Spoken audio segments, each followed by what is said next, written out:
Yeah, I don't think that he can really base his decision on the other boards. You never know what might happen. Also, not a lot of time in a 3-minute game to strategize, check out the others too much. Here we go. Carlsen goes e4, e5. I have a feeling he's going to play something safe, some rook e1 Berlin or whatever. But okay, Abdusattorov goes a6. So Berlin is off the table. And 5d3. No, this says he wants to play. Yeah, this. Also, he doesn't want a theory debate in the open Spanish. Exactly. He just want to play a long game. b5, bishop b3, bishop b7, a4. Black could play Carlsen style rook b8, but Abdusattorov plays a more classical move. Pawn to b4. And we get this structure. But now Black can maybe try to put the bishop on c5. He's not committed to d6 just yet. So bishop c5, always an option in such positions. But Abdusattorov goes d6. Yeah, big question, how big specialist Abdusattorov is of these move orders, because this type of position was debated already 15 years ago when Magnus was following all the finesses, and Abdusattorov has just probably haven't even started playing chess. C3 rook b8. Okay, this is still fairly standard stuff. Yeah, they are transposing to some very big jungle. Knight a5, yeah. Bishop a2, c5, d4. That used to be a very big debate. I remember. Here we are. Yeah, Magnus. Just playing mainline theory here. Not the time to mess around, but he also feels not the time to make a draw once again. But hang on, this is exactly the type of structure when, which in 2007, Vishy Anand and his team was working on for the Mexico City World Championship, and Magnus Carlsen was already a training partner, sparring partner for Vishy, and then also Magnus started playing all these positions from the white side with very good results. Yeah, he's no stranger to this. Abdusattorov plays very logically, goes for knight c6, provoking d5, and now he wants to put the knight on b4. But look at the clocks. Situation. Look at the clocks. I mean, yeah, usually Abdusattorov is very fast, and Magnus is already up on the clock almost a minute. Yeah. H5, also typical move. Headed for f4, hinting at pawn to f5 as well. This is sharp. Knight f4. Now the d3 square becomes a topic. Not sure this is going Magnus's way. What does it do? Rook a3 is a move? Yeah, rook a3 is a move. It's a very sharp position. Yeah. And very dangerous for white as well, like once f5 hits.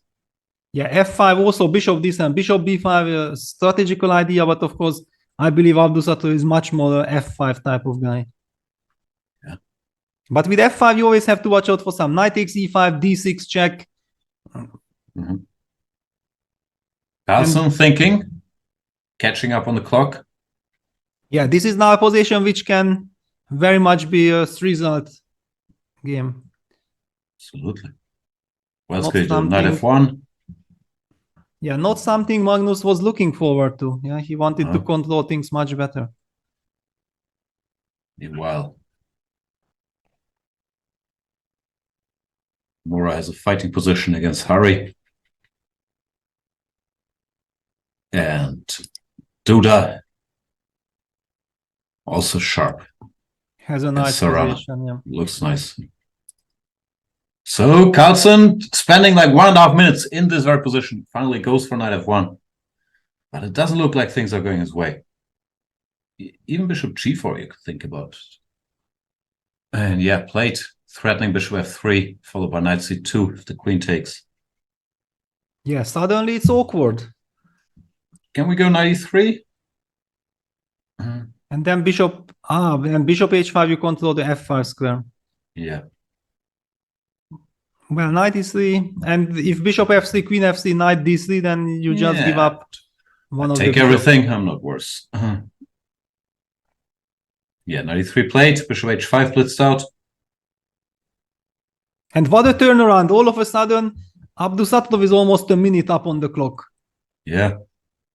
Carlsen has to be extremely cautious here. Rook a3, queen c7. Guess bishop d2. Yeah, played. He's trying to stabilize.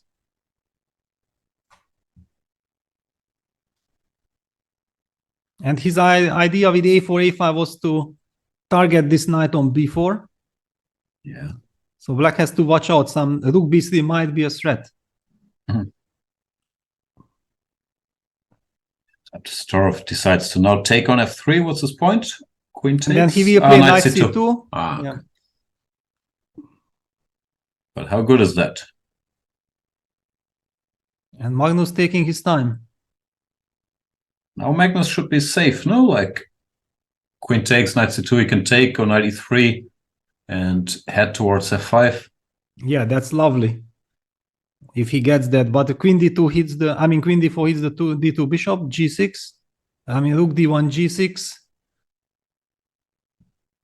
Yeah, knight f5 still exists, but no. Yeah, but then e4 pawn is hanging. Yep. Still, then, yeah, okay, it's very, very complicated.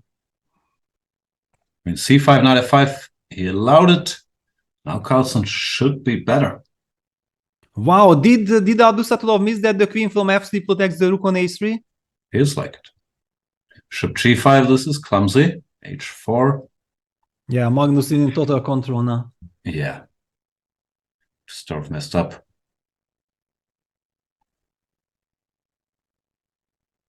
Probably bishop f6 has to be played, yeah, too.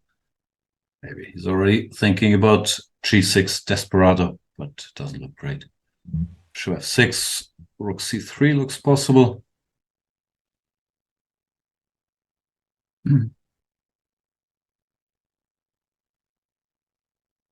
Yeah, rook c3 played. He plays my moves, it just takes him a little longer. I think that was the winning strategy in the rapid. Yeah, exactly.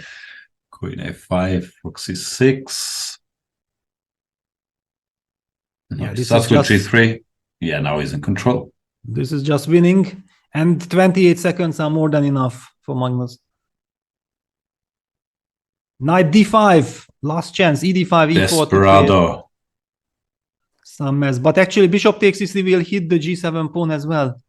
The rook can just go first. No, yeah. And he goes and he picks up the piece. Wow, there was this moment when it wasn't clear what will happen, but yeah, finally Magnus will seal it. Very much looks like it. And with a win, Carlsen would pick up the world champion Blitz title as well, holding the triple crown, which he's had before, all three titles. But since he's giving up on the classical, this might be his last month to enjoy that triple crown. If, of course, he gets it. He still needs to coordinate a little bit, but yeah, that's it. Yeah, not much, not much. This is the moment. Time to say goodbye. Black probably designs. And Magnus Carlsen wins the game and the tournament. Congratulations to the world champion, the triple world champion, classical world champion, rapid world champion, Blitz world champion. It wasn't easy, but that makes it even sweeter. Congratulations, Magnus Carlsen. Yeah, very big congratulations. I mean, what a performance, what a fight.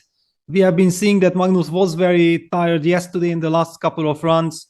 Also today, he wasn't the Magnus Carlsen that we usually know, but it was enough because all the other guys were also very exhausting. Nobody was fresh anymore. Exactly.